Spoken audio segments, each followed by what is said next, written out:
just go right into it. So can you just go ahead and introduce yourself? Sure. My name's Tony Gabriel, head girls soccer coach here at Waukee Northwest. Yeah, and kind of like initially, like in the start, how did you find your love for soccer? Like, how did you get into the sport? Oh boy, that goes back some time. I grew up in small town Iowa, Bondurant, and I'm the youngest of five, only boy.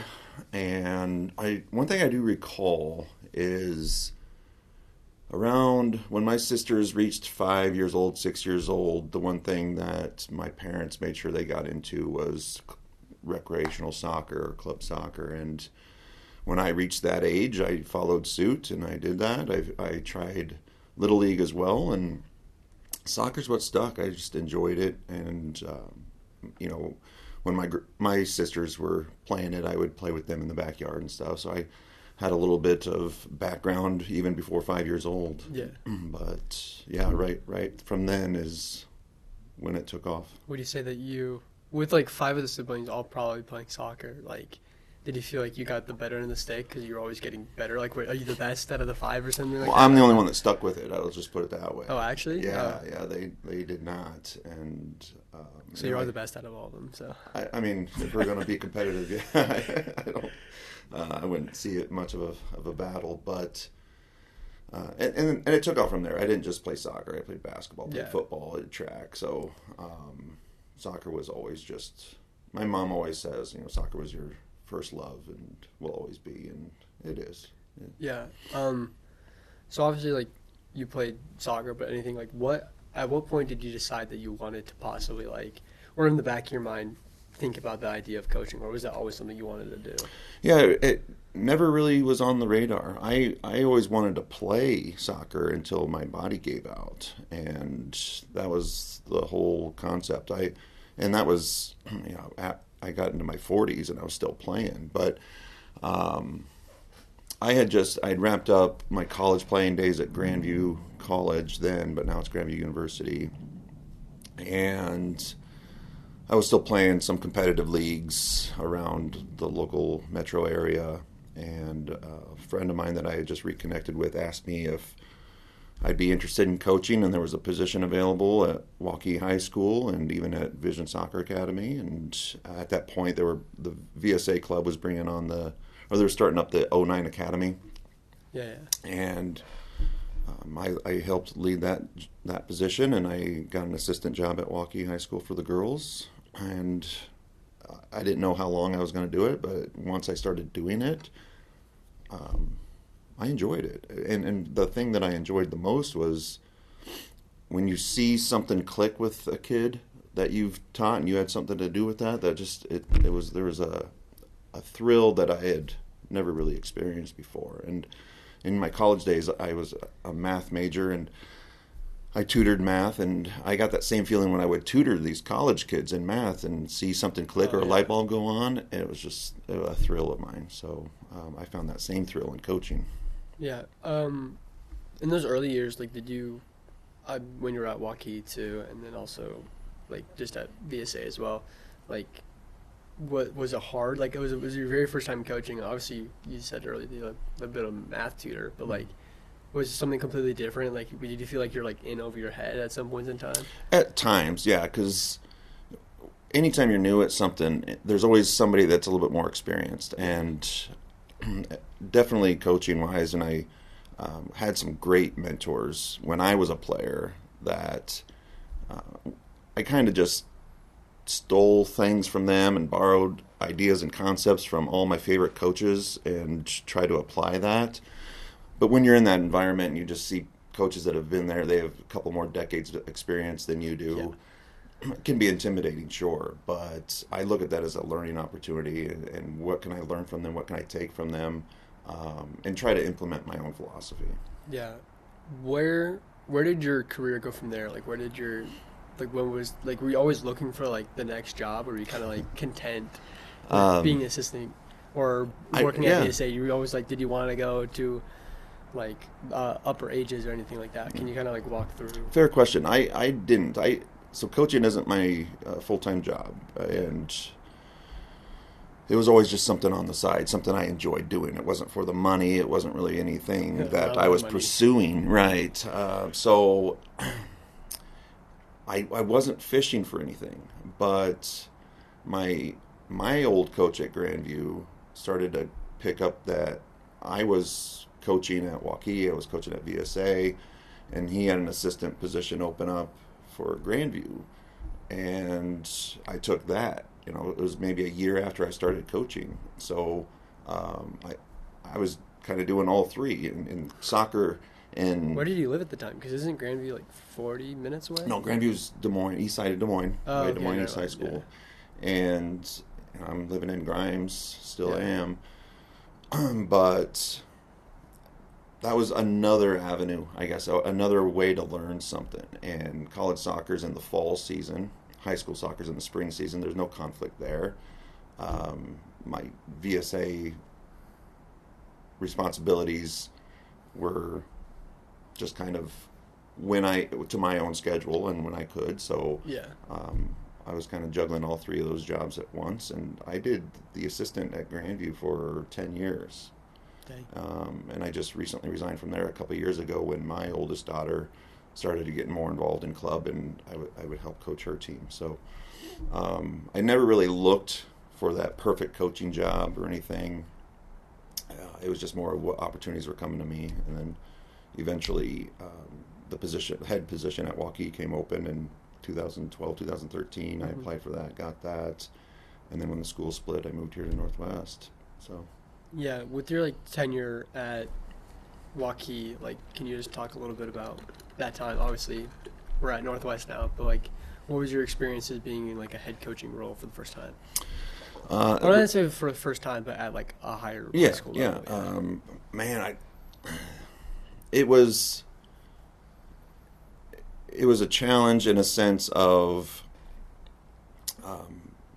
the head coach previously built a great culture, winning culture, and trying to continue that. There's already high expectations, as Waukee Athletics and now Northwest Athletics are already high expectations. So, I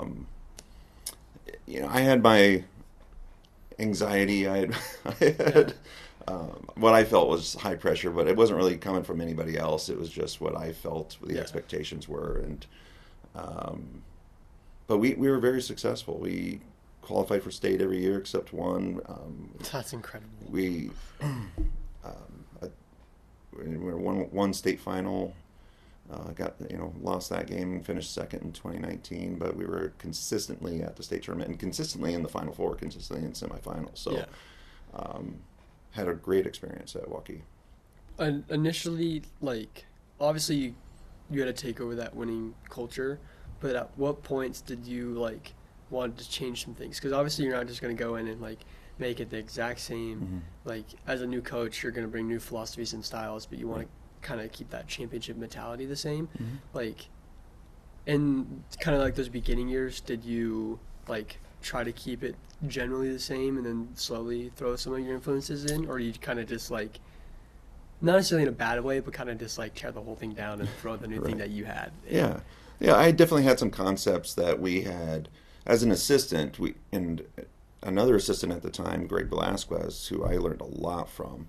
We had very similar philosophies as far as how the game should be played and what we wanted our teams to play like, and we were already kind of building that ahead of time. Mm-hmm. We didn't make a whole lot of changes. It was just a matter of showing examples of how we want them to play and then implement on the field. And it was something that we became known for, was a very possession-minded soccer team. Didn't always score the most amount of goals or anything like that, but we were always in possession, and that's what we wanted to really implement. And it's fun to play, it's fun to watch. That's the style that we wanted to play. But immediately that's what we wanted to do. Yeah, was there outside influences that you saw and you're I wanted to mimic that kind of playing style, or was there teams or managers or anything like that? Oh yeah, Pep overseas, and then FC Barcelona, and any team you see Iniesta or Messi playing for, those guys just the composure on the ball, Mm-hmm. and being able to just find the pass, 1-2 touch. That's the style that I fell in love with and wanted to teach. Did you feel like that was hard? Because at least in a lot of American games that I've watched, and also just like American soccer culture in the past, it's a lot of like still that mentality of football of like, oh, I need to like be bigger, stronger than you, and I need to be faster than you, and like it's always about like go go go, just like basically just send that through ball and have him like figure it out when he's getting there.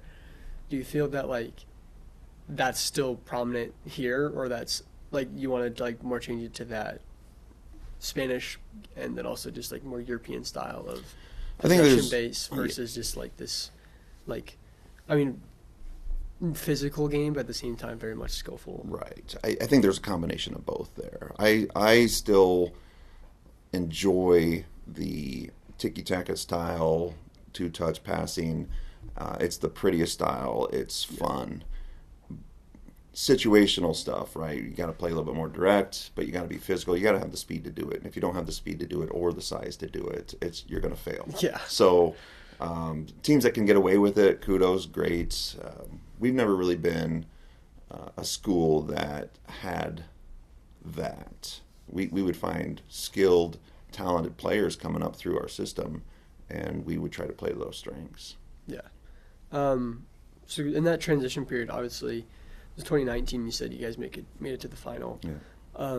And that was the last year that Waukee was totally combined, right? Or was Close. 2020 was technically the year? 2020, the spring of 2021 was our last year as one school. Season. Yeah. Okay, so 2 years removed from that. But I guess when it came to Northwest, did you always, like, when the split was going to happen, obviously, like, there's two roles now. Did you always know that you wanted to come over to Northwest? Like, why did you decide to come to Northwest and to some extent start a program from, it's not inherently from scratch because you already know all the kids. Sure. And also, like, probably all the other people, and, like, they'll have an idea of what you want, and it's not like you're going into some brand new thing. Mm-hmm. But did you want to be here, and, like, what was, like, the reason to be in Northwest? Yeah. A lot of factors went into that, honestly. We, as a family, we were in Grimes, and, we go to a school more north and closer to Grimes was also a positive for me. And something new, it was new facilities, new staffing and things like that. I think it was that was the more attractive thing for me. And I think it was just time. I had spent over 10 years at Waukee, and, it was great while it lasted, but it was, I don't know, a good opportunity for me to find something new or start something new from the ground up, like you had said. And that was always just kind of appealing. So that's the reason why. I wouldn't say I always wanted to move to the new school when it really split. It was just a matter of the right fit. Do you think that, like, there doesn't have to be necessarily the right answer to this, but, like, some sense part of, like, your legacy of a coach came into play in the sense that, like, you came from a championship program that you took over in 2012, if I remember right. Like, did you want something when someone looks at that, it's like, oh yeah, that's Coach Gabriel, versus, like, this era was Coach Gabriel and this era was whatever the previous coach was? Did you want that to be kind of the staple? Or not necessarily. I don't put a whole lot of faith into that. I try to do my best that I can, and trying to implement a certain culture. Doesn't even necessarily have to be winning. I just want the ladies that come through the program to come away with something, some knowledge, some love for the game, something that inspires them. And ultimately what we're trying to do is get them onto successful futures, right? Whether it's soccer, whether it's not soccer, and just being in their careers. But, you always want to leave a lasting impact and a positive one, and that's really all I care about. I don't really care if it's a championship culture, winning culture. That's not something that I've really focused on. Yeah. Do you remember the moment or, like, the call or whatever from Dewey when you got the job? Like, do you remember that moment? The Waukee one? No, the Northwest one here. Now, the Northwest one, because I was the head coach at Waukee, You just got the choice. they did allow us to choose. I'm not a teacher in the district, so it didn't really necessarily matter if, because when you have teachers and staff, you want to make sure that you're evenly splitting those out. Yeah, and that like it's five not English, just an all five new English, staff, yeah. right? But because that didn't really pertain to me, I did kind of have a choice here. Yeah. So did you even have to get interviewed, or was it kind of just like, which one do you want? And they're like, I'll take Northwest. Yeah, that one I felt like Ready. I was more built into that, and then they opened up the Waukee job. Okay. And like initially in these first years, you basically, not essentially, but your roster was kind of split in half, and you had to get all these opportunities for a lot of fresh new faces to come in. Like in that first year, what were you looking to like do? Like were you just like, we're gonna throw everything against the wall and see what happens and see what we got? Because like you got basically a brand new team. Half of them probably played with each other. The other half hadn't, or they're getting their opportunity for the first time. Like what was that first year like? First year was challenging, and it was because I didn't necessarily know, other than word of mouth, how many girls were transferring, or not transferring, but moving to the new school, and how many were staying. And what we were doing is doing winter sessions, open gyms and stuff that the girls can just show up and play. And that was really our first eyesight of, okay, who do we have? What talent do we have? And we started using that kind of as tryouts in a sense, because spring soccer starts on spring break, and most kids are gone. And then when they return from spring break, shape or but also games start soon. So if you're going to dedicate 3-4 days to a tryout, you're falling behind. Games are getting ready to start. So what we were just doing is open gyms when the girls show up and they play. We're kind of just picturing where they fall in and start day one after spring break as, okay, we've assigned everybody to training groups.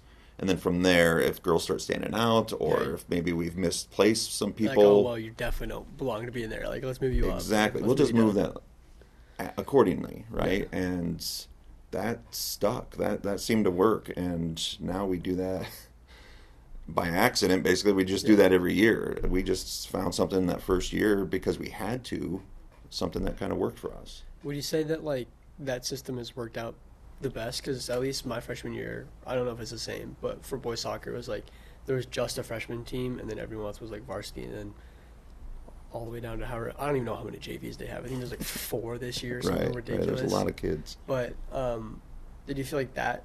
Like, what system did you use on the sense of teams? Like, was it just like the varsity training group, and then you had like people who would swing back and forth, or was it more like just a JV team so you can get them to gel, and then like just a varsity team and so in between?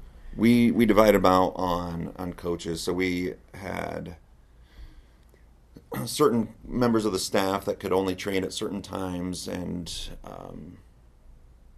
based on the skill level of each individual, we would just kind of group them together, regardless of age. And that seems to be the most beneficial when it comes to training experience, playing in matches together, and things all the way throughout the spring season. Is it just kind of comes together when they're all just kind of grouped in comparable skill level sets.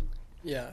So I want to say this is like a complex question, but when it comes to like chemistry in some sense, like at least in basketball, a lot of the guys will play summer ball all on the same team. At the same time, there's only 5 dudes on the court, and there's only so many roles. Right. Like, and you've got to be pretty free flowing. But when it comes to like the soccer side, there's like 3 different clubs, 4 different clubs that all the people can compete for. Like, not necessarily as like a bad thing, but just like inherently, like some people have better chemistry. Like, is that something you look at of like, oh, this person will play better with this person, or like you'll try to put those two together because they have played with each other, or you're just trying to put all the best pieces in and not try to work off of like previous relationships? Yeah, that's a really good question. And on the basketball analogy, because I tend to compare soccer to basketball quite a bit, and I try to get my soccer players to get out for basketball, honestly, because I think it just helps. But when it comes to a chemistry standpoint, I think it does help a lot when they do play club together and they do have some sort of a relationship or rapport with each other. I don't necessarily look for that. I just try to look for the most talented players and try to get them to mesh together as much as we can. And that's typically what the off season's for, is to just get them together 2-3 times a week in an open gym, get to know each other a little bit. And it's surprising, even if they don't play club together, at some point, because they've been going to school with each other for so long, they know each other. They have a relationship. Playing together at some point in their soccer careers, I'm sure they have, but not something I've actually really looked for. And we try to build chemistry as the season goes on. Yeah. With club is also very weird, because in the sense that a lot of the athletes who usually are on varsity or the high level do have to play club. Do you think that, like, competitive wise, like, it gives them a huge advantage to be able to play that in the off season, or have you been able to see people who don't play club who are still able to, like, well, yeah, crack the varsity roster? Right. Because you look at the team, like, you'll have a freshman who's on the team who's, like, maybe starting or something like that, and you're like, how is that possible? You'd usually have 2 other at least seniors or upperclassmen to be able to fill that position, but this person's better because of the time they spent on the ball and stuff. It's a very strange time right now with club soccer, just because of how the age groups. Yeah, the age groups are split a little bit different because it's birth year, which means kids could be in different grades and still play club. So that dynamic's a little bit different. Now, I've seen both sides of it. We have girls coming from the club atmosphere where they're playing for the top club team in their age group, but not crack the varsity roster, just because you're now dealing with girls from 4 different age groups, right? So there's more talent to choose from. But then I've also seen, especially as these girls, because their teams, in a sense, break up when they're juniors or seniors, because half of their team has graduated high school now and they're on to college. So a lot of these girls as seniors are electing just not to play fall club soccer and turn out to be our senior captains or huge role players as on the varsity squad. So we do see some girls that just elect not to play club, work on their craft, and get better, and are a key player for us in the spring. Mm-hmm. When it comes to roster construction, like, what do you, like, when a brand new season happens, and, like, let's say, like, even just going into this year, you know some pieces, like, who is coming back. I'm guessing you know who's possibly coming in to fill those roles.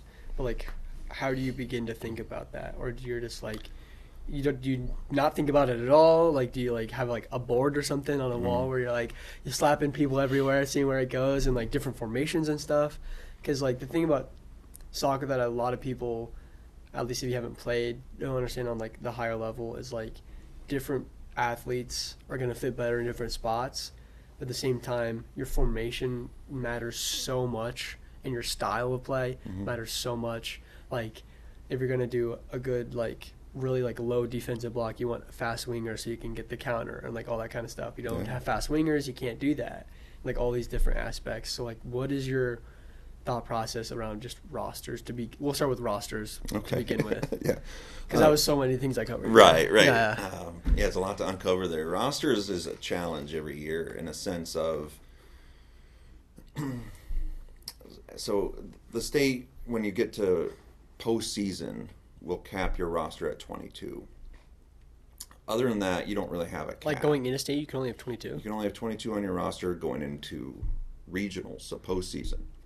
Okay. And you can you, like, change it at all, or is that, like, that? You can change it from game to game, yes. So that's been great. But I find that only 22? 22 at postseason. No cap in the regular season. But, like, even at, like, state tournament, you can only have 22? State tournament, 22, yeah. So well, now more than that. I find, like, I don't know how many teams you've played for where 22 kids see the playing field in an 80-minute game. Unheard of. Yeah. Okay. So what would you say as a former player, how many kids are seeing the playing field in a given match at a high school level? At a high school level, I would say very much depends. Because, like, some people would be like, oh, you play one half, I play the half. Some people, like, maybe they can give you the best, like, I don't, how long is it? It's 40-minute halves. 40-minute halves, not 45. Yeah. But, like, they could give you the best 60 minutes. Sure. But maybe that last 20 minutes they can't do it, so you need someone on. Like, my guess, you have, like, a starting 11, and you probably have, like, consistently maybe 5, maybe 6 people who would sub on, and depends on the game of... Sure. Like, yeah. I would say, like, at least 3 subs of, like, certain positions, and, like, maybe you take out this, I don't know, CDM, and you move the CDM back to more like a defensive back. But I would probably say, like, 5, maybe 6. So 16, 17 kids, yeah, seeing the field. 16, 17 kids that would see the field regularly, and, like, you could almost expect to get time or fight for minutes. Right. And then you're probably seeing a handful of players that you're keeping on the pitch the entire time. Yeah. Right. And also, like, that 5 doesn't mean 5 subs every single game. It's sure. more like people it could be different subs. Yeah. But I find that very, very similar in a sense that you're probably only playing 16, 17 kids in a given match, especially in a very competitive match. Oh, for sure. You're one of the best guys out there. Right. So even carrying 22 is a stretch.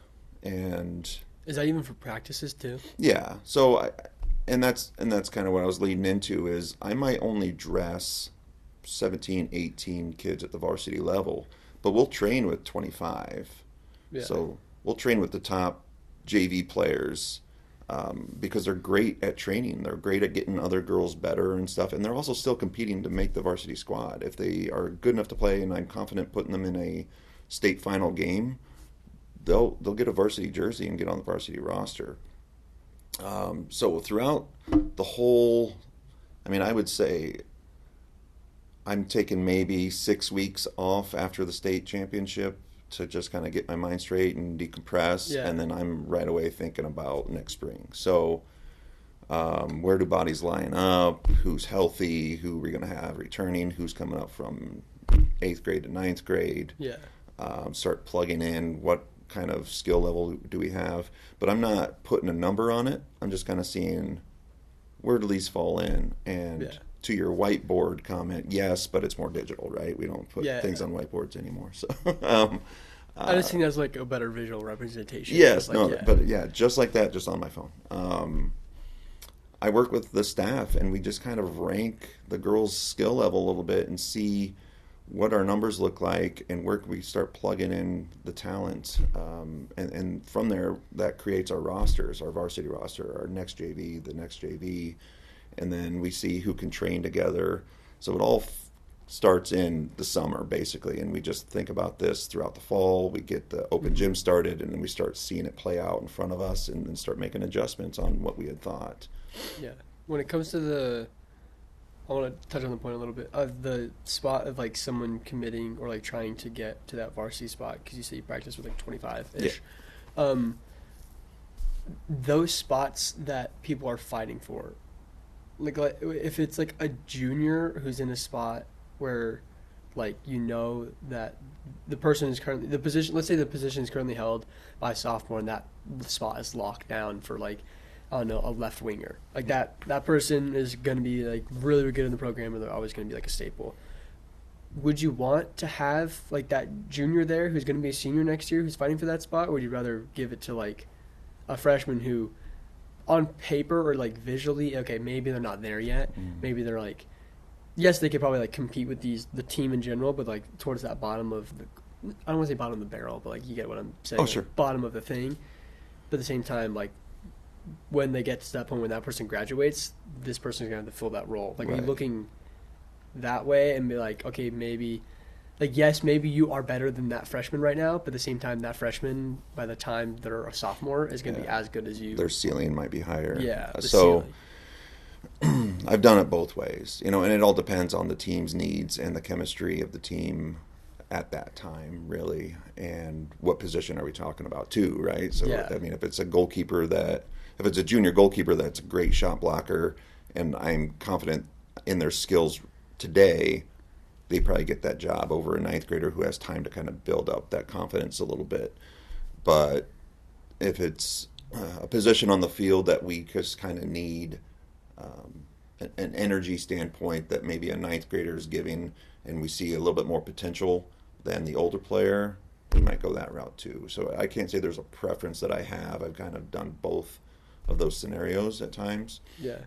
But we do factor in, like, what's the ceiling of this player? And do we want to start getting them prepped and have them right along? They might not be ready right now, but we want to see their growth, and also we want them to kind of learn the ropes so that they come in with kind of a fresh start, but also hit the ground running their sophomore year. You say you kind of lean towards the side of ceiling versus, like, generally, if you had to, like, say which one you would have to guess, which one you would do more.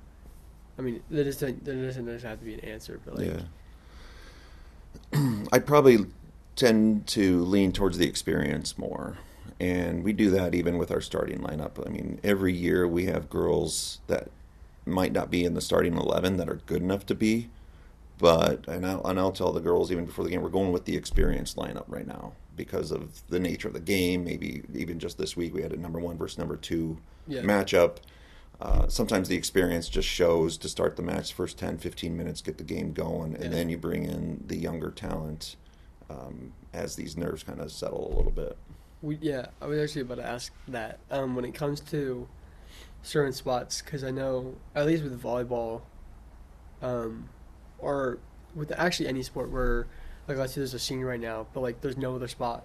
Obviously, this wouldn't be like that for soccer, but let's say there's a senior goalie, and then there's, like, I don't know, like a freshman who is, like, might be a little bit technically better, but, like, is super green and experienced.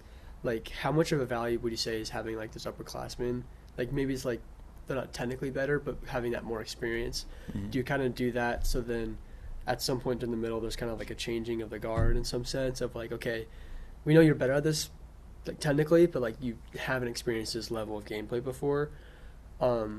Like, you have to wait till the middle of the season and, like, kind of have to talk them through, like, hey, like, this person will probably beat you out, or, like, right now is beating you out, but because you have experience, we're going to, like, try to work them in and get them into the system rather than just being, like, have fun, like, good luck, like, let's see what happens, and, like, have it learn from there.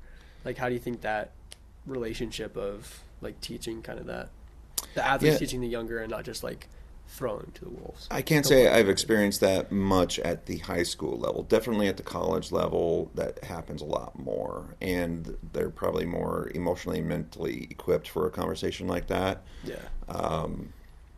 At the high school level, in an example like that, when you're talking about goalkeepers and stuff, it becomes a trust factor. The experience is so huge at that position, but if we were going to expand that into other positions and stuff,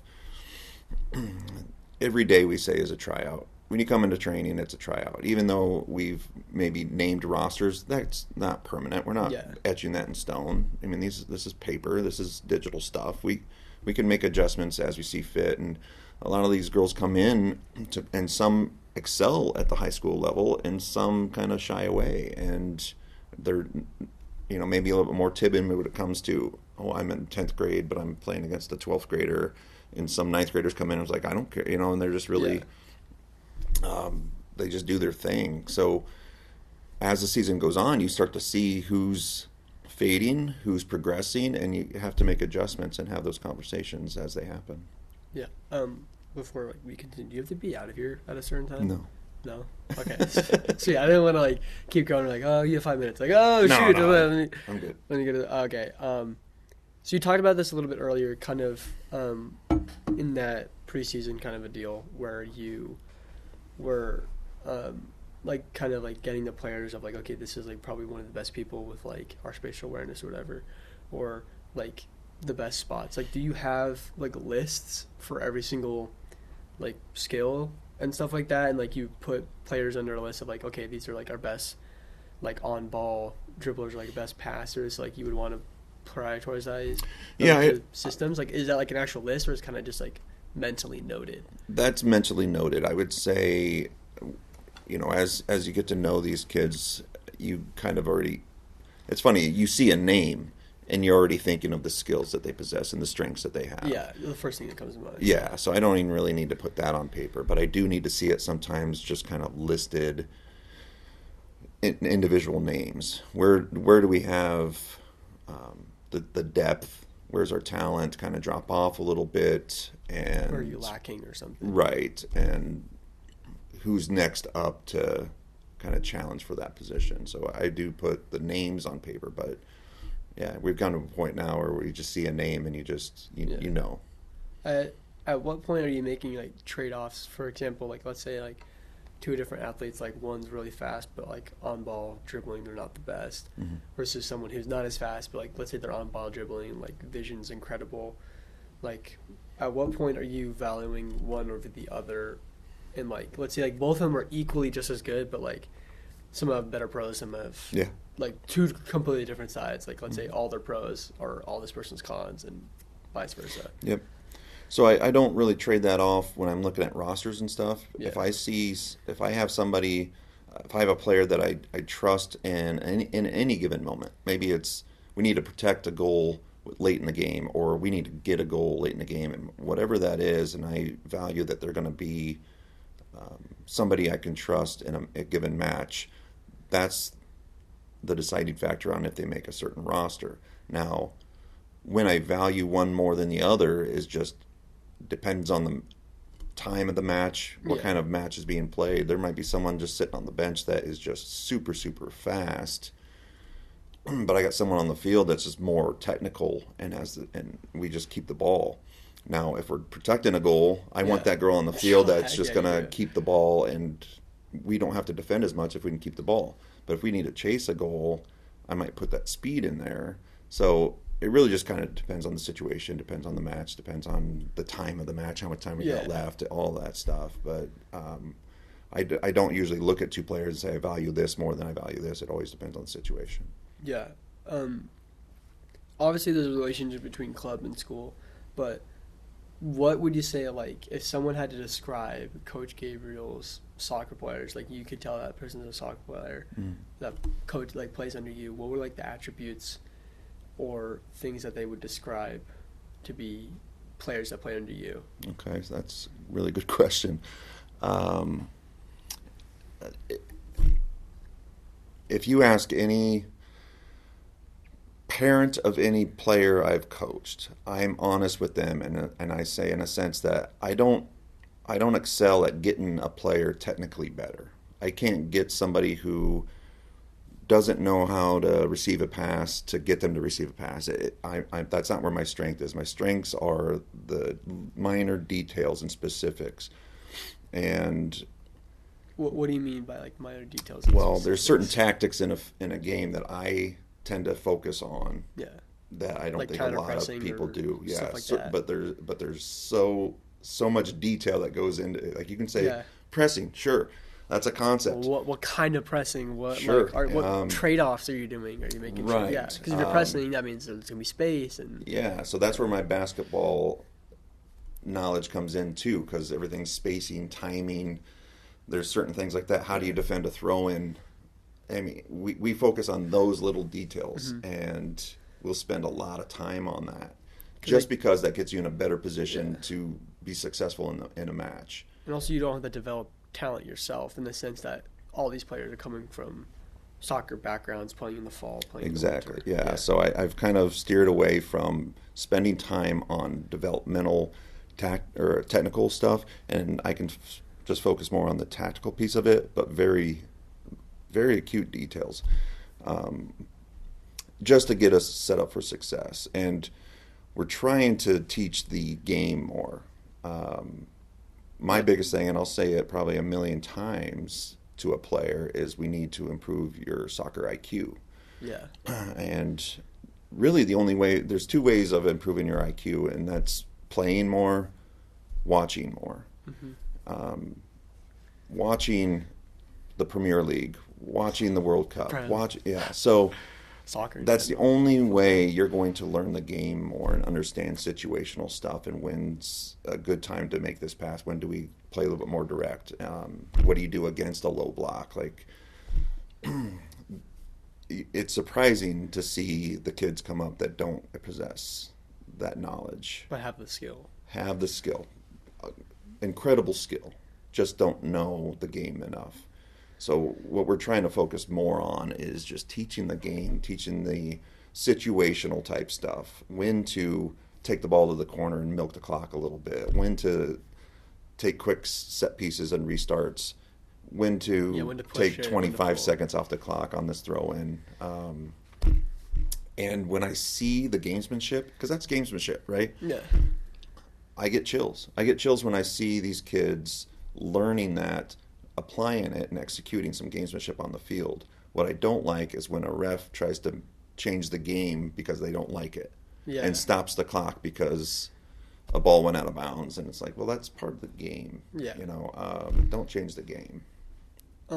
Would you say that, like, hold up, sorry, I forgot what I was going to ask. Sure, go for it. On, like, the speed and pacing and stuff like that, do you think that... Oh, sorry. When it comes to just, like, on the whole landscape of American sports in general, do you think it's because we don't have a Premier League or a La Liga to look to? Obviously, we have the MLS, but, like, it's not as prominent. Like, oh, you want to watch some soccer? Like, you don't watch the MLS. Like, if you're going to watch them, you're going to watch the highlight. You're going to watch Champions League. You're going to watch World Cup. You're going to watch La Liga, Prem. Like, do you think because we don't have that, and it's not like, turn on Sunday Night Football. Like, it's not like that. Do you think that's why a lot of... Because, like, at least when I played, a lot of the people who played just didn't watch games. And I'm like, I love a sport so much, I'm going to be watching games anyway. It's just like, I watch games now still. Mm-hmm. But, like, do you think that's an aspect of the lack of the IQ, or is it just, like, people just don't have time for it or something? You know, I don't know what the actual solution is or the reason is. I know that when I was your age, access to watch a Premier League game just wasn't there. It didn't exist unless you actually went to Europe and watched the game. Pulled up, but they're making it so much easier and accessible to watch these games now. So whether if it's overseas or here, I don't think it really should matter. I think it just needs to be more of an expectation, because how do you get better at something and not watch it? I can't imagine a football player who wants to have a future in football never watch a football game. That shouldn't ever exist, and I don't think that ever does. But yet we see soccer players that their dream is to play college soccer, or maybe want to be on the varsity team of their high school soccer team, but they never have watched maybe professional soccer on a consistent basis. Which is crazy. But it's true. It's probably the majority of the players. My kids, like, trying to get my kids to sit down and watch a game is like trying to pull teeth. It's not. It doesn't happen. Yeah. It's not their priority. They want to say it is, but it's like, this is part of it. If you want to get better, you have to watch it. Yeah. And it's the same thing with basketball players too. Like, they're probably watching the March Madness. They're probably watching WNBA, NBA, and they're getting better, and as a result, and they're learning the game more. For some reason, soccer just, and I understand it. Sometimes even soccer's my love, and there's some games that I just can't watch because I can't watch MLS. Right. It's like so if it's not some huge playoff game, I'm not watching that. Right. It's too slow. I'm like, exactly. Also, when I'm spoiled because I'm watching not better, but higher level, more competitive European leagues. Exactly. Like, so I'll use this analogy. I'm a Kansas City Chiefs football fan. Yeah. If a football game is on and it's not the Chiefs, I can't watch it. Yeah. I have no interest. I have no stake in it. I have no game in it. I don't care. And that's probably why when people ask me, who's your favorite Premier League team? I don't have one, because I feel like if I do that, I'm ruining myself. Like I'm going to watch a. I'm going to watch. Limit yourself. Yes. Because there's going to be two teams that I don't care about. So what I do is I try to follow players more, and like Mohamed Salah is one of my favorite players. Oh my gosh, he's actually incredible. Right. So I want, anytime I can watch him, he's playing, I watch it. I watch Egypt in the World Cup. So and he's not just the only one. Yeah, he's just one example of many that I just like. I love watching them play. And then as I'm watching them play and I'm watching their opponent, I'm finding other players that I enjoy watching. So now it's like every game that's on, there's players that I want to watch. So that's always been a motivation for me to continue watching these Premier League games. So that if I'm just worried about a team, like you said, Yeah. I'm going to lose interest like I do with football or baseball or whatever. It's not my team playing, then I don't care. So that's been my advice to some of these kids is there could be a game on. You don't know any of these players, but you will by the end of it. Just start picking out players that are playing the position that you play and just watch them. Try to emulate your game after them. Exactly. Yeah. And that's what we did as kids, right? You see something and then you go out in the driveway or you go out in the backyard and you try to, you try to do mimic something. it. Yeah. That's how you get better. 100%. What would your favorite players be then?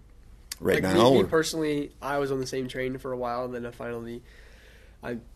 it's a story, but anyways, I became a Nottingham Forest fan, which, by the way, they are cooking this year. They are. Look at them.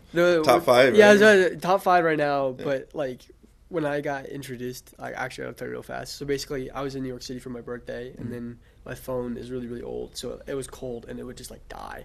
And I'm, in the middle of nowhere in this huge city all by myself with the phone. The only way I can get around is with this phone.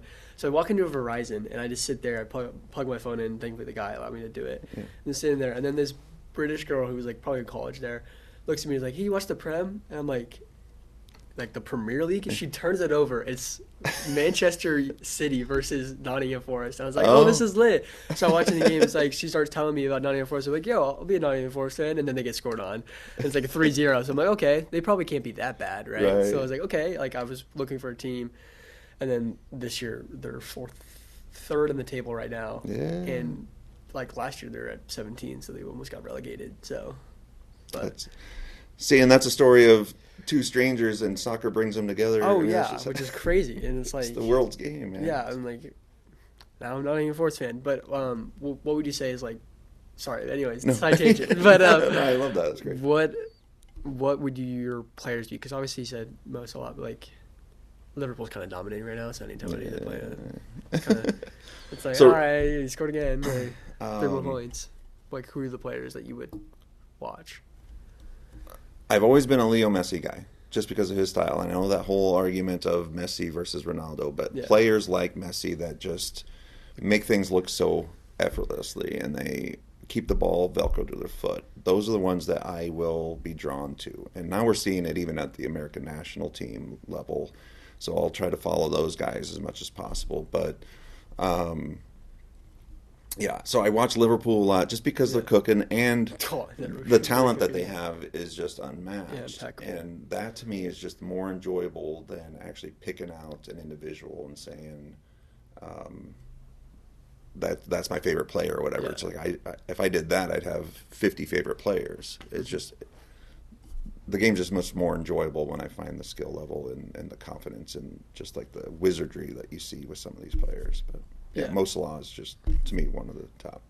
So, would you say that you would watch more Brazilian players in the sense of the Ronaldinho flair and that kind of creativity, or that Pep Guardiola system player like a Foden or something where it's very much systematic and they'll do good and they'll perform well, but there's not going to have that Brazilian flair where they're and that's sick moves. That's such a good question because I'd probably answer that question.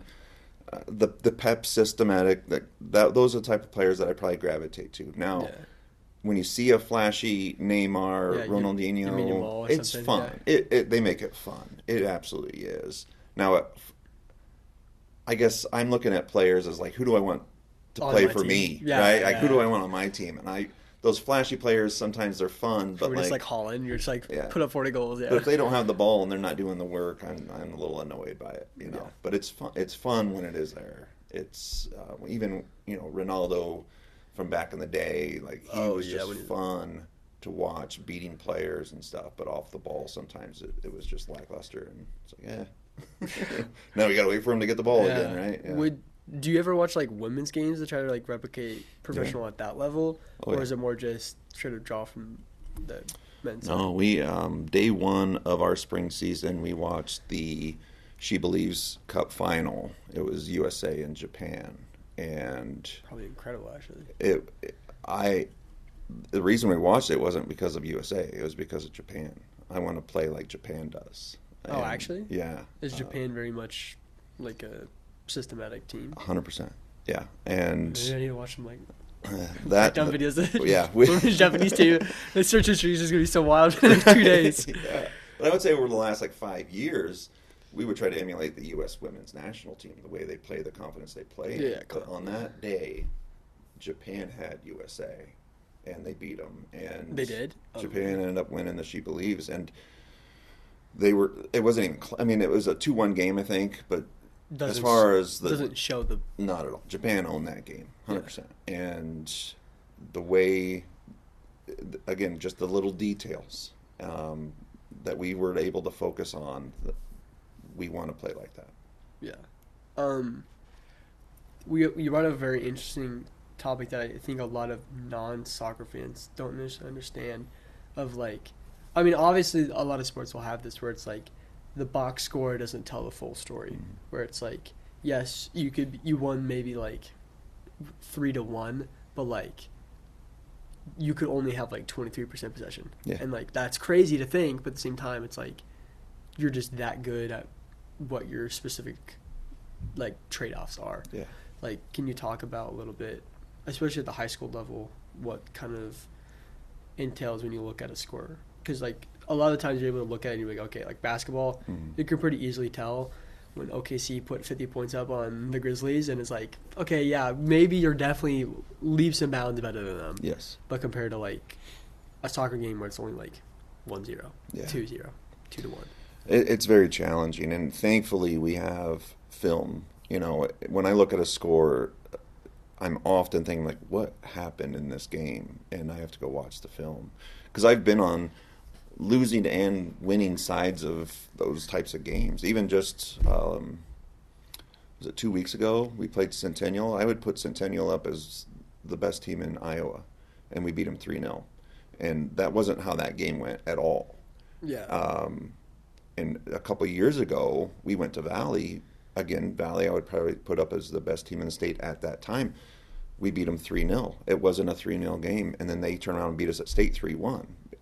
It's just the 3 opportunities you had to capitalize. Yeah. You capitalized on the opportunities. And that's the game, right? That's the game is... That's the craziness of the game. Right. Yeah. Is you may only get 2 chances, but if you score on those 2 chances, you're tough to beat. Yeah.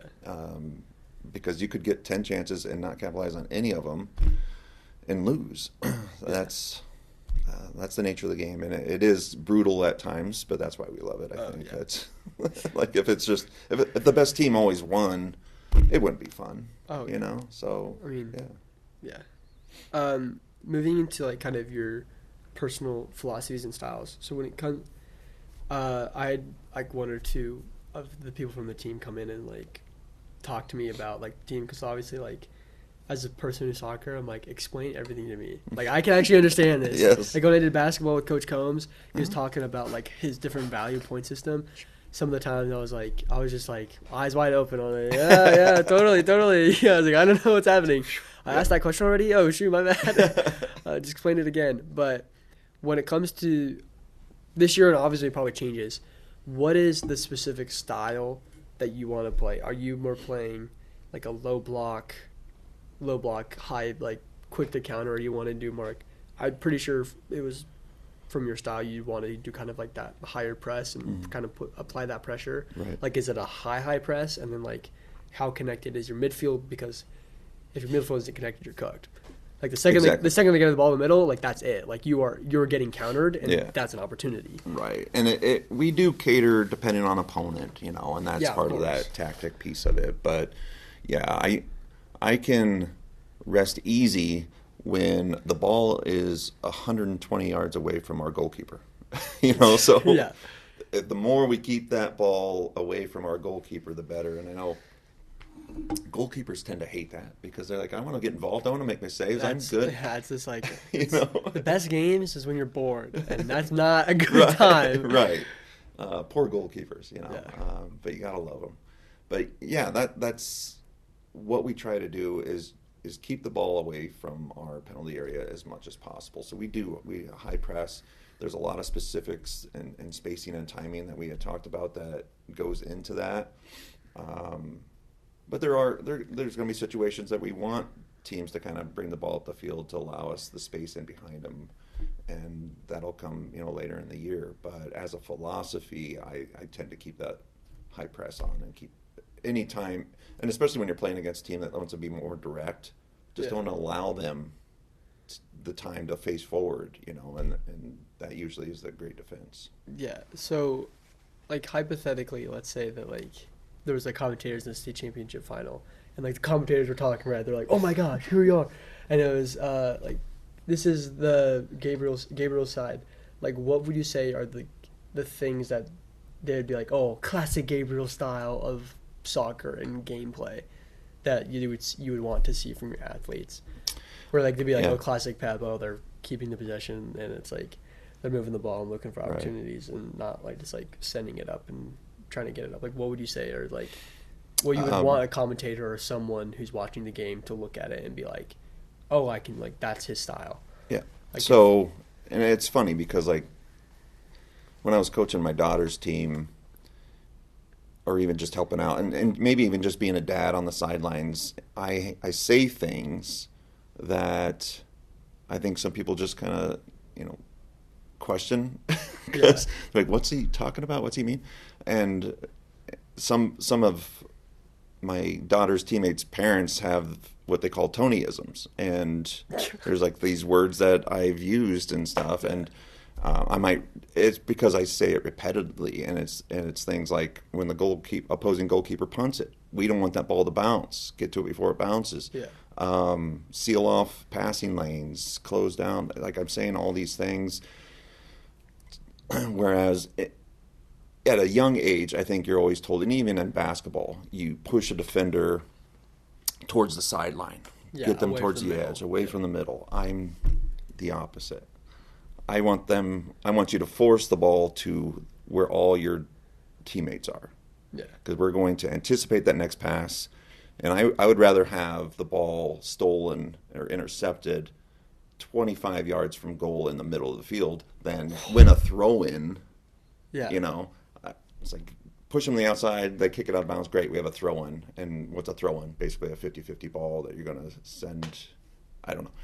I'd rather intercept the ball in the middle of the field. So we actually seal off line, push into the middle. Those are some concepts that I've learned at a younger age that leads to more chances. And the more chances you have, the more chances of scoring goals, of course. Yeah. So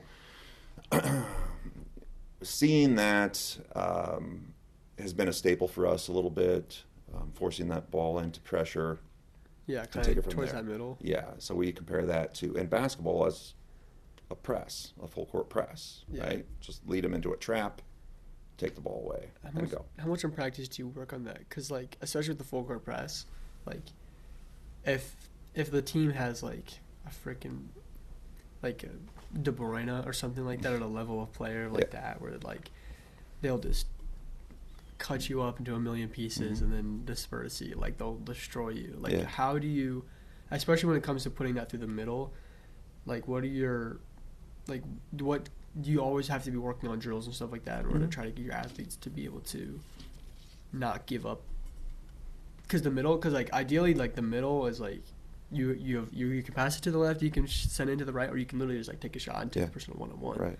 Like, forcing to the middle is not something, it's like I haven't watched a game yet, but, like, maybe I'll see that and I'll be like, classic Coach Gabriel. But, like, what would you say, like, when it comes to, like, forcing down the middle, like, what are you trying to accomplish? Like, obviously trying to take the ball away, but, like, style it. Not, I don't. You understand what I'm trying to say? I'm struggling to say it a little bit, but, like.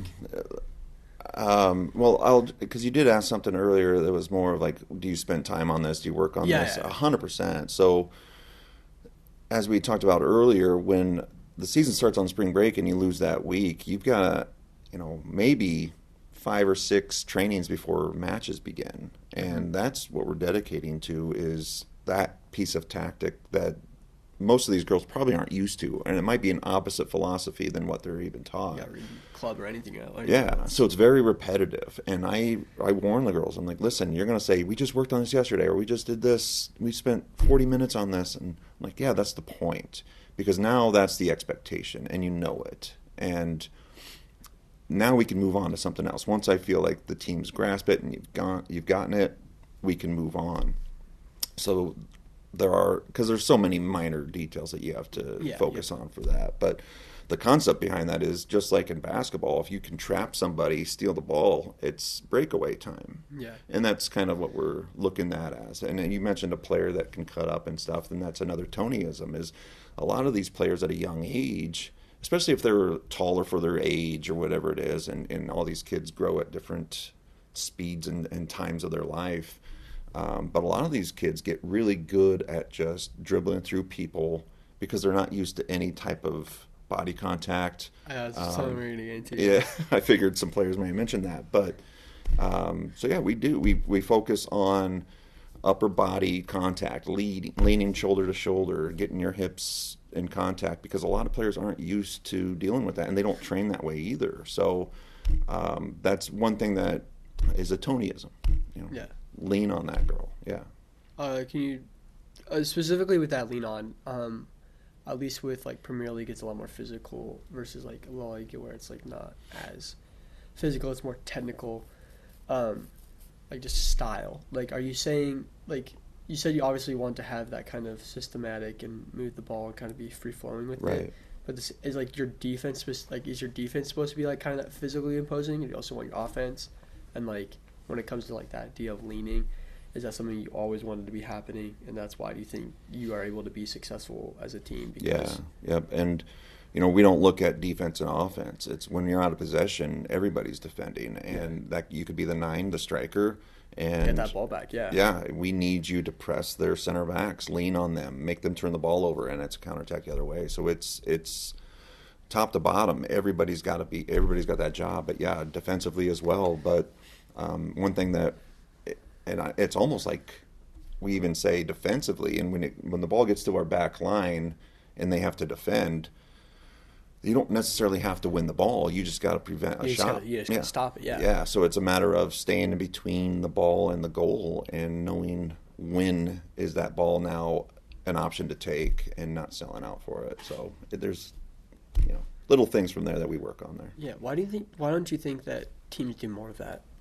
I'm sorry? Why don't you think teams do more of the idea of like leaning, where it's like putting pressure on the individual, where like you're always like on their hips, or like on like giving them pressure to like almost, not necessarily like physically impose, but to some extent like be like, I'm right here, like when you get this ball I will be right here, and you will have to like be me, versus like a lot of people usually give them like a lot of time and space and like are more late to rotating or going to or sliding or whatever.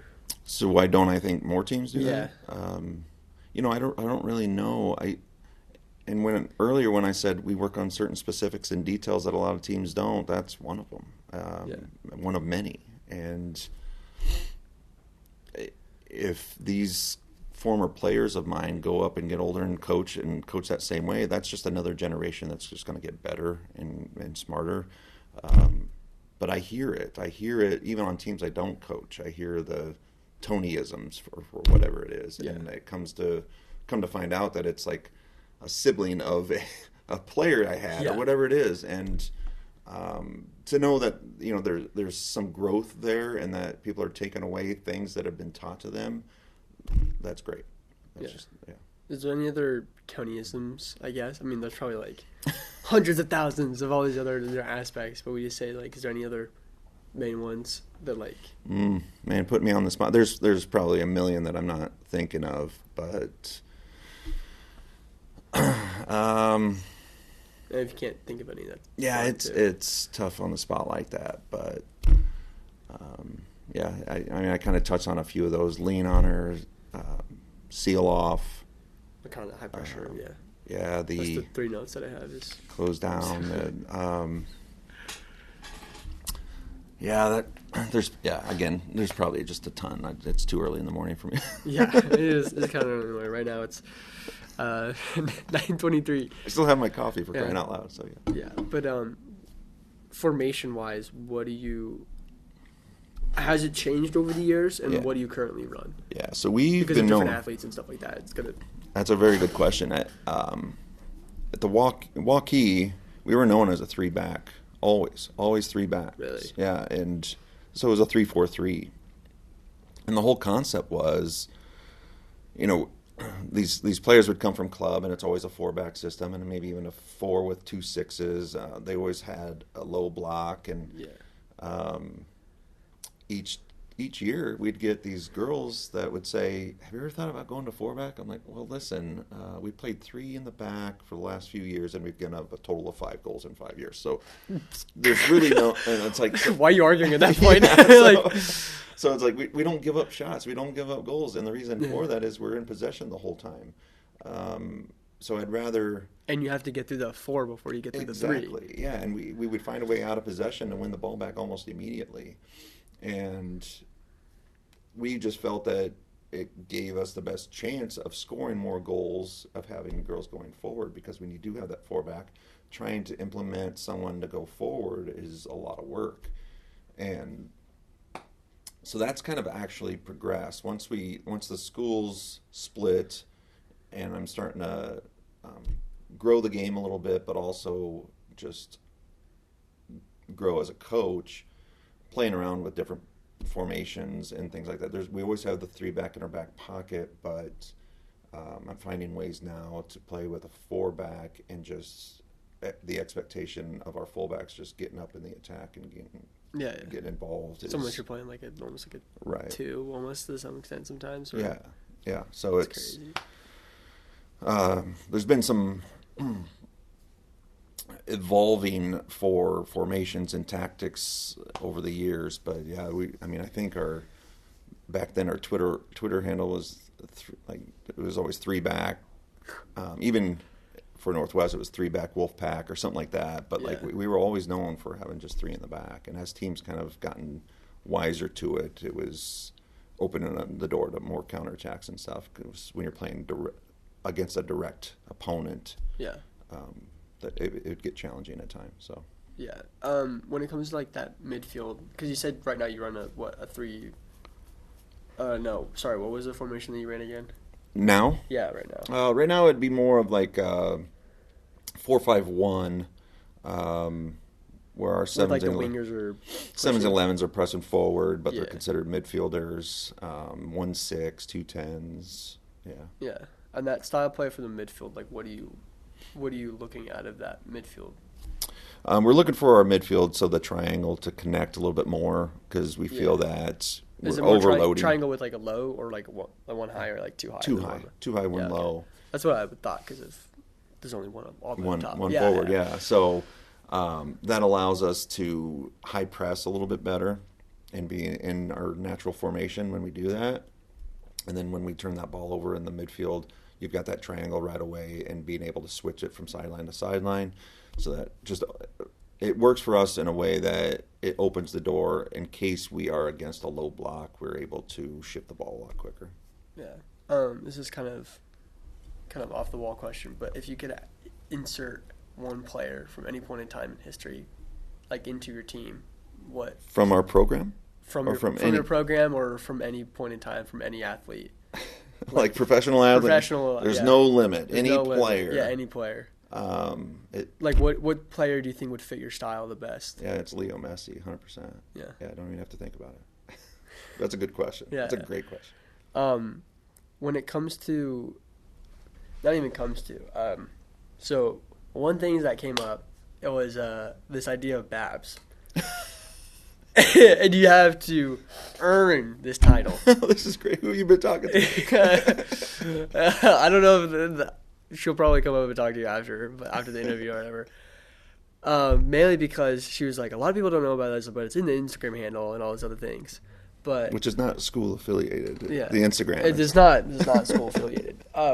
But you can imply it, because I don't know if we could breaking rules. Yeah, but what does BAB stand for, and like what do you think the value of earning the ability to call yourself on that team?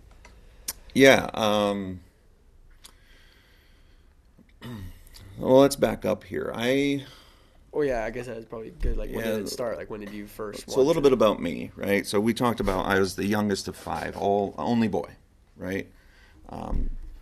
So I looked up to my older sisters a lot. I had times where my dad wasn't around, so it was my mom just handling the 5 of us. And at one point we were all in that teenage age at difficult times and stuff. So we had to stick together, and I found myself just like, when it comes to females, I was just really comfortable being around the females and watching them grow. And now I'm a father of just 2 children, both girls.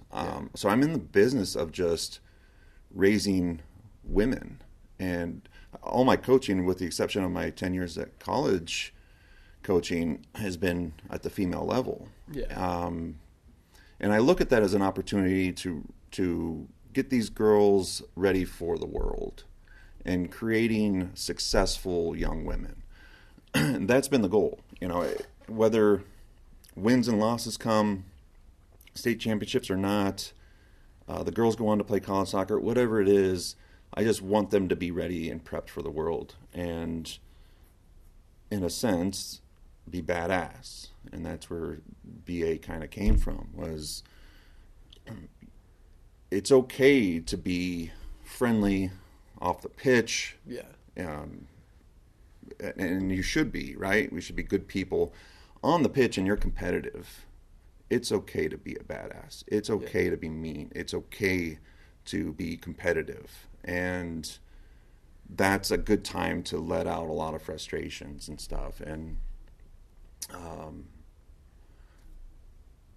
we want to promote the best soccer possible. So the Babs thing came up. It stood for Badass Ballers, and we wanted these girls just to earn that right. And it stuck. It's been a few years now, I think, since the school split, and the girls love it. They love the acronym. They love bringing it in after a game or even after training, and it's 1, 2, 3 Babs. But the thing is, it's more than just a word. You can't just say it and say, "Hey, I'm a Babs," and it's like, no, you have to go out there and you have to be a competitor. You have to be mean about things on the pitch. You be better than your opponent. So that's where we talk about, you got to earn it. You can't just say, I'm a Babs because I'm on the Northwest soccer team. It's like, no, you still got to earn it. So when at the beginning of the year they wanted to break it down and 1, 2, 3 Babs, like, no, you haven't earned that yet. It's like, you haven't beaten anybody. You haven't played anybody. At what point did they get that? Was it after a game, or was it like I want to say it was after a training. It was right. We had 2 weeks of training before our first game, and it's not a long time. Yeah, and some of these girls come in with terrible warm-up habits. And they're unfocused and things like that. And it's a matter of like, hey, we've built a culture here of when it's soccer time, it's soccer time. When soccer's over, you pick up your life and you go from there. But don't bring your life into here, because I don't do that as a coach. So once we started to see this culture shift into we're focused, we're ready to go, we're training hard, we're pushing each other, trying to get everybody better. And this was a training, I think it was right before the night before our first game, if I'm remembering correctly, and I could be wrong there. But I just noticed a shift and an excitement from the girls. And then actually pushing each other a little bit. Everything was clean, but body contact and training. Yeah. But you could just tell they were fighting for positions, but they were also trying to get their teammates better. And I'm like, at this point, you've earned it. And probably that went crazy or something like that. They did, yeah. So it was like I brought it in and had a little speech, but then I just said, Babs on 3, and they just lost it. When it comes to your guys' offensive style, I heard that you guys are really, really good with corner kicks because of some of the specialties and people that you have, but also just offensive tactics-wise, because we kind of talked about defense a little bit. Yeah. But, like, offensively, what are you looking to do with the ball? Like, let's say you get the ball, like, what are you looking to do with it? Like, what would be kind of that whole idea of, like, classic Coach Gabriel. Oh, yeah, absolutely. Yeah, getting the ball to the byline. I don't know. It drives me nuts when I see low percentage shot taking, maybe off balance 30-yarder, goes wide and high or whatever it is. Like off balance shot, as in like just not on goal. Yeah, or yeah. Do you care more about on goal versus just like off goal? Is like that the percentage you're looking at, or like goal Yeah, to shot ratio? and not necessarily even the result. It's more of like you may have a horrible shooting angle, but you try to shoot anyway, and the keeper just catches it in her belly. Yeah.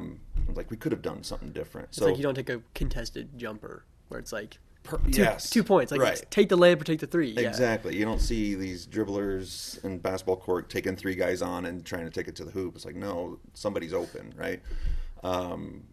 So in a way of trying to create high percentage scoring chances, we try to get that ball all the way to the byline, cut the ball back, top of 6 or so, where somebody can just tuck it in, right? Freaking rip yeah. it, yeah. So I have footage of this happening at the Premier League, at the World Cup, of these 5-yard goals happening, and it's like these like tap-in goals, little tap-in goals that it's happening at the highest level of soccer. It's like we can find a way. So that's kind of how this whole started. Is I would just find those goals. How did it get there? And sometimes it starts with a goal kick, your own goal kick, and it just kind of moves it through the thirds, and then you get the ball wide. This wide player maybe makes a one-on-one against the winger, gets the ball to the byline, who draws a center back, now has to come recover, and you just tuck it right behind him and goal, right? So like, would you say like you're very like cross heavy? Yeah, but I wouldn't call them crosses, because to me crosses are these lumped balls in that make it 50-50. It's like hope someone gets it. Yeah. Hope we have some 6'2" striker that will Right. just put the head on the ball. Which this day and age, because of the heading rules at the young age, it kind of gets taken out. That skill is a lost art almost. So even if you lump a ball in, you don't have many players that are skillful enough to win that ball in the air and actually put it on a target, right? Yeah. So most people could probably hit it, but they'll just jump up and hit it backwards or something. But to me, that's low percentage. So how do we make that high percentage? Let's get the ball on the ground, find a pass from open player. Lucky tap outs for someone to step down. Exactly. So I guess that would be a Tonyism, is to get the ball to the byline. We work on things like that, and if you watch us in a pregame warm-up, we are working on that, and that's an expectation. That's a habit of getting that ball away from the goalkeeper, away from the goal. All the defenders are running at their own goal. You just play it in behind them, and there's going to be an open net finish on the end of it. And corner specifically, we have a 2-person corner that we've been running for maybe 15 years. It works every time. Doesn't work not every time, but like high conversion. Yeah, you'll be surprised of how many teams don't know how to defend something like that, and it's progressed over the years, and we've gotten better at it. But those are specifics that we will focus on to create a more high percentage chance. Yeah. At what point did you see that? Because a lot of people, like, goals aren't created equal like in basketball, where there's like a 3 versus a 2, where it's like, oh my gosh, you had an absolute screamer from the top of the box, like Declan Rice free kick, where it's like the most gorgeous thing in the top corner. Right. That's one point. Yeah. If I'm on the frickin' like basically on the line and I just like tap it in, that's also a point. Like, at what point did you realize that and like make that shift? Was that at Waukee or was that previously? It was at Waukee. It was very early on, and I had talked about an assistant in Greg Velasquez, and we learned a lot from each other. But I mean, that's a concept that him and I had noticed. Like, these are ways of scoring that doesn't take a whole lot of effort, and it doesn't take the best player in the state to finish something like that. Anybody can do it, and if you just spend enough time in front of the goal and training and stuff, that it becomes second nature. So it just bouncing that off coaches, but also seeing it play out right. And like I said, even at the highest level, these goals are happening like that. Yeah, all the time. Yeah. And most goals are now, actually. It's just like... Yeah, so it's a matter of breaking it down. How did the ball end up there? How did they get that there? And can we execute that? Yeah. Would you say that, like, in that system, you're more valued, like, the players that are more valued are, like, your wingers? Because, like, the ability to put the ball in where it needs to be. Like, obviously, yes, you still need to have, like, the off-ball people who, like, make the cut or, like, fill the space or anything like that in order to put themselves in that position. But, like, would you say that, like, you have to be able to have those good wingers, and have you been blessed with good wingers? We have, yeah. For years, we have been blessed with girls that, I mean, and they might not be a winger by nature, but we kind of converted them into it, and saying we can benefit from your skill level out here, and there's nothing better than having a ton of great center mids on your team, because you only have so many positions. But if you can take one of those center mids and put them out there who has the ability to kind of maneuver and read the play a little bit. Like a two-man or something, like a two-man game. Yeah, that goes a long way. Yeah. So, yeah, I would say we've been blessed, 100%. When it comes to, like, kind of like the final third, because obviously you talked a lot about, I don't know, I want to say cross, but it's, like, not inherently a cross, as you said, because it's not necessarily a 50-50 ball. It's, like, more like a calculated cross, I guess. Yeah, sure. But when it comes to, like, these attackers, like, is it you're just trying to find that attacker, you're just trying to find that open person when he comes in? Yeah. And what percentage of the goals would you say comes from that side? Okay. Like, where does the other production come from? Because every single time you're doing that, at some point people are just going to, like, I don't know, make a wall, and they're just like, you're not going to be able to cross it across. Right. Like, it's going to be impossible. Right. Yeah. So, yeah, we would call it a cutback, but, yeah, when you get to the ball in position, and even our two-person corner is designed to drive the byline and pick out a pass is what we would say. Pick out a pass where if it's on the leave it on the surface, and it's an easy tuck and finish.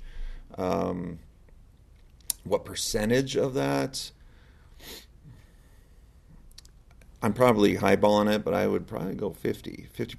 50% of the goals are probably a version of that. Yeah. And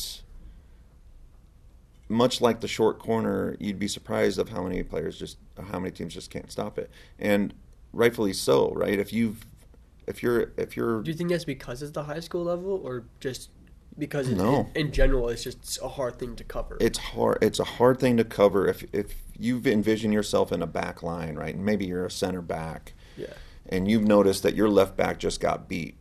What's your instinct? You're gonna have to. You have to recover, right? Yeah, and then and before you can arrive at the ball, that ball has now been placed to where you started from. Yeah. And player. You don't need to, like, catch and shoot. It's just a tap. It is. It's a flick of the foot. Right. Yeah. So, yeah, and 50% might be highballing it, but probably not by much. Yeah. How would you say that most of your other goals through that get scored? Do you think it's like a through ball into a striker, the striker just, like, puts it on cage? Rarely is. I can't even remember the last time we scored on a breakaway, and I could go back 15 years. I can't remember a breakaway goal, because we just never really had that counter. Because if you're in a systematic, we don't play all that direct at times, but set pieces we're dangerous in. And because we focus on some certain details. You're like a set piece manager or something? No, we don't do anything special other than focus on some details, and the key is having a very accurate set piece taker. Yeah, of course. That's huge, right? And if they're consistently putting a ball in a dangerous spot, your teammates just know where that ball's going to be. It's got to go in net at some point. Right. So that's been key. And I did make a comment to the team just a few days ago. I was like, we're finding ways to score in the run of play, which is abnormal because it's always been kind of set piece, corner. But we're finding ways to score goals without those. Which is, to be honest, best case scenario. Probably. Absolutely. I mean, I should be preaching to the choir, but, like, yeah, that's perfect, because we do try to spend times on winning corner kicks, winning set pieces, because we know we're dangerous on there. But it's nice to know that goals can come from something other than that. And we're starting to locate certain players that we can isolate in a 1v1 or maybe make a 2v1 somewhere and put the ball away as well, of course. Yeah. Would you guys say that you're more a first half or second half team? Because it's very evidently so that a lot of teams, unfortunately, are like that. Like, I play lacrosse in my team. Yeah. Generally, in the beginning half, it's normal that we'll struggle, at least in the first. But, like, after that, coming out of timeouts, usually we have really, really good play, especially coming out of the second half. Like, we're very, like, on it. Would you say that your team kind of, like, is also kind of part of that, where it's, like, slow at the beginning but goes in the second half? Because a lot of the examples I had, like you going in a half, sometimes you guys were down, but then you put 3. Yeah. Like coming out of half because, I don't know, for whatever reason, it's like there's a fire under your butt now. Yeah, that's funny. No, I've never really thought about that, but I mean, I think we're proving to be a second half team. There hasn't been, so we're 6 games in, there hasn't been a second half that we haven't put a ball in the back of the net. Hey, keep it that way.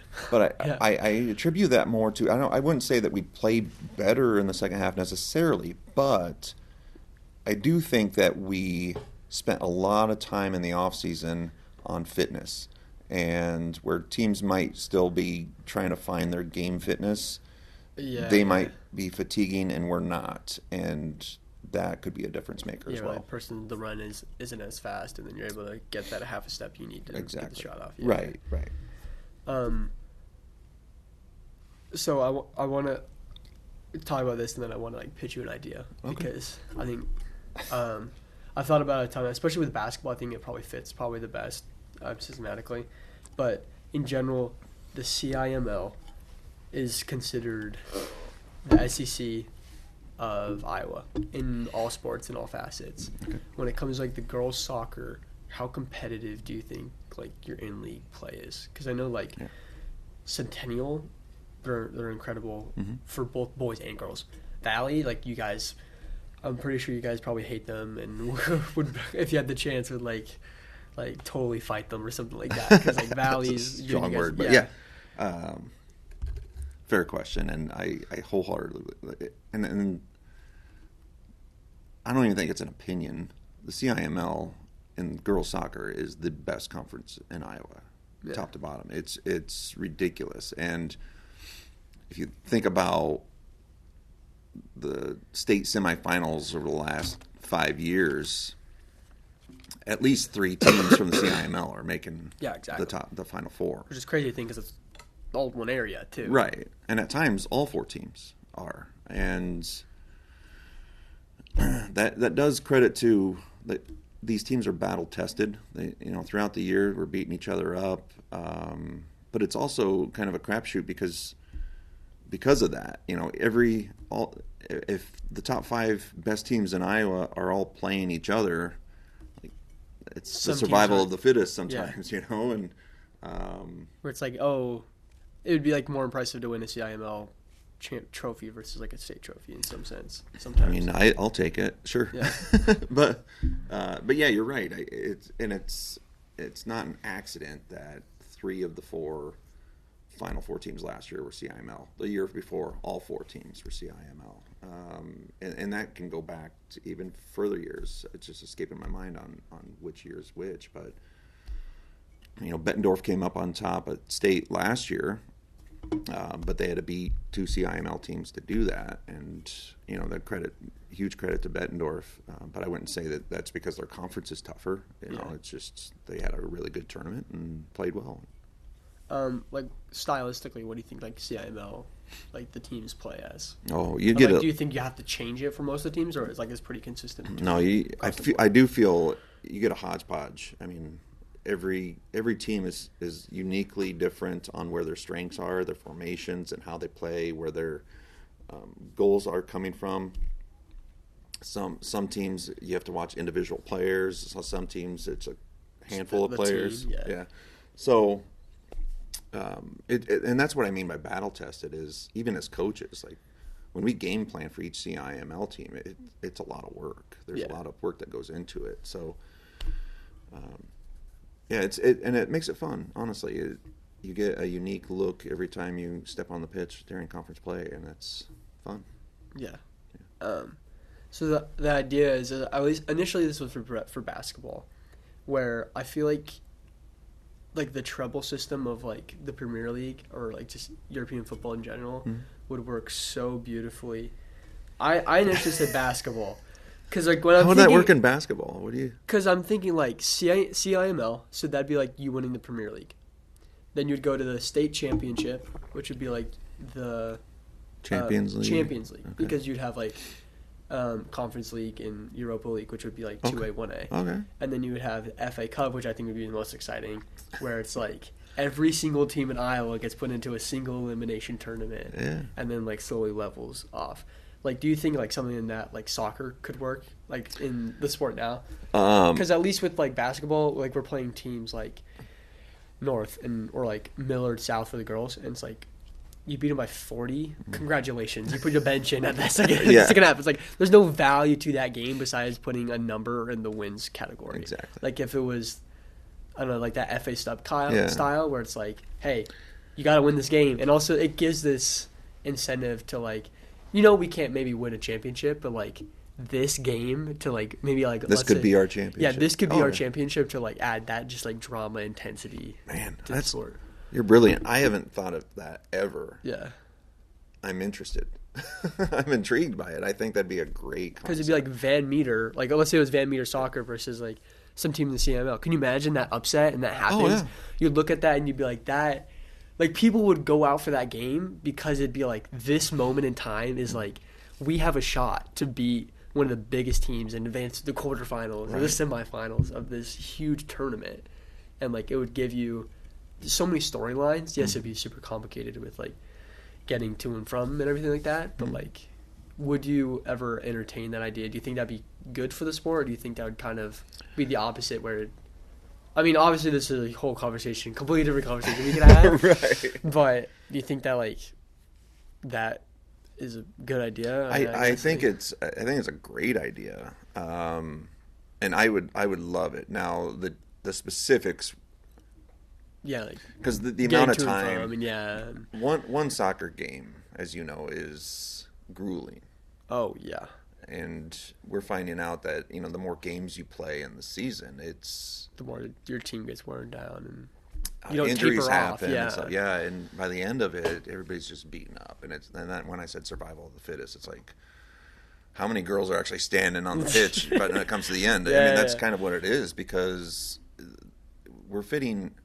I mean, you can play up to 17 regular season games in a 10-week span. That's a lot. Yeah. When you're playing 40-minute halves and some of these girls don't come off the field much. Exactly. Even if at all. Right. Yeah. So the CIML has 9 Don't have a teams, deep so you're bench. getting 8 games conference-wise alone. So if you can do that, then progress to the Champions and then the FA Cup. But the more games you're going to add to it, you're going to find yourself in some trouble there. But yeah. if I mean, you I can guess do the FA that- Cup would like replace the other 9 available games. Yeah. Hypothetically. Right. But Yeah. So it's either extend the season longer or so that there's enough breaks. But I love that concept. I think it's great. yeah. Well, kind of coming to a close a bit, but like, can you talk to me about the team this year? Yeah. Because last year, heartbreaker in the semifinals, right? So Final Four. Yeah.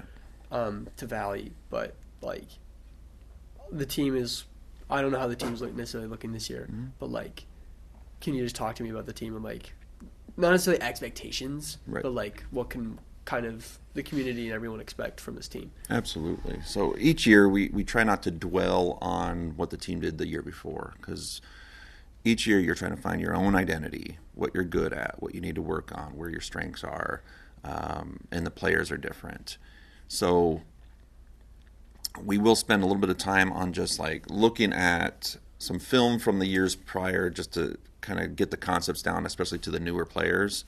Here's the concepts. Here's a great example of how we play. And the identity of this team has surprised even me.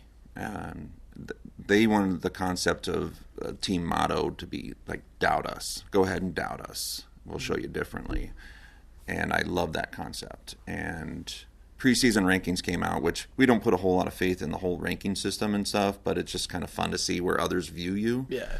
And they had us preseason at number 6. And in my 15 years of coaching, I don't think I've ever left the top 5 at any of my teams. So just seeing that, and their team motto wanted to be doubt us. Like, all well, right, bro. Yeah, yeah, you're being doubted right now. So what do you think? And before matches even began, we had 3 consecutive days of training where a player went down with a no contact ankle injury. And great players. Yeah. So like key role players or Key players. key players. before matches even began. So we ended up, and our schedule is an onslaught. I mean, it is. It's just brutal. Yeah. So first game of the season, DCG. They're reigning champions at 2A. Yeah, I was gonna say, like, they're incredible. Yeah. Yeah, their level. Next day, Linmar. They were ranked right behind us at 7. 2 days later, Centennial, powerhouse, right? You read the schedule. and then it's like, and then you get into CIML play, and it's like Johnston, who won state 2 years ago, and then it's Valley, who was ranked number 2 when we played them. So we played 3 games without those 3 injured players. Won all of them, didn't concede any goals, and that's when your team's not 100% and you're winning, and these other girls that are just stepping up to replace some players. Our team just got so much stronger, and the confidence level was insane. So I'm excited. I'm not putting any expectations on them. I'm sure as players they are, but we will play our 7th game on Saturday, and again, another player won't be there. We haven't played a game with everybody there yet, and we only have 13 regular season games. You guys have been winning games too. Yeah, we're 6-0. Every opponent has been ranked. According to Bound, we've played the toughest schedule in the state of Iowa. Yeah. And we haven't been at full strength yet. And we won't until our 8th game, and there's only 13 in the regular season. Yeah, as I said, there's only 13 regular season games. Yeah, so to be in this position, knowing that we're not full strength yet and haven't seen our best potential, also talks to the depth too of your team and the experience. We have in our program, we have 16 seniors. I haven't seen a year where we've had more than 8. And we have 16 seniors in our program. 16, you could argue, is like literally the entire starting lineup and the subs that would come in to replace them. Right. So when I had spoken earlier about like this lineup, we're going with the experience, I think is a benefit with this team. I mean, I've never seen anything like it. We have that leadership, that experience, the composure that they have. Like, there's no game too big for them at this point. Yeah. And we're just going to get stronger at this point. So yeah, it's exciting. Well, thank you so much for coming on the show and taking the time out of your day. Boston, it was great, man. You're fantastic. Thank you. Is there anything else you'd like to say or like a message you want to send? Because a lot of, at least parents and also future athletes would want to say. Absolutely. Or future athletes to come into the program. Yeah, I'd like to say, we've, the last 2 years, we've entered the state tournament as the 1 seed. We're number 1 in the state of Iowa right now. This could be 3 consecutive years of being the 1 seed at the state tournament, which I think, I'd have to check the records, but I think it's unprecedented. There's only been 4 years of the school's existence for girls soccer. And we split the team in half since we right. hockey, which is crazy. But these girls are trying their best to work on their craft. They're trying to be the best version of themselves on this field, and we're trying to promote them just doing their thing and then being badass women. And it'd be great to have more support in the stands, not just mom and dad and siblings. Yeah. So if we can pack the stands and watch these kids do their thing and be at least the best in Iowa, come out and support them. They deserve it. They've earned it. Yeah, I'll bring some pyrotechnics, so that'll be pretty lit. That'd be fantastic, yeah. All right. But I also want to say a shout out to Kelly and Allie, your parents. My parents, They've done a great job with this one. He's good. Thanks. Well, thank you so much for coming on. It's been a blast. Absolutely, anytime.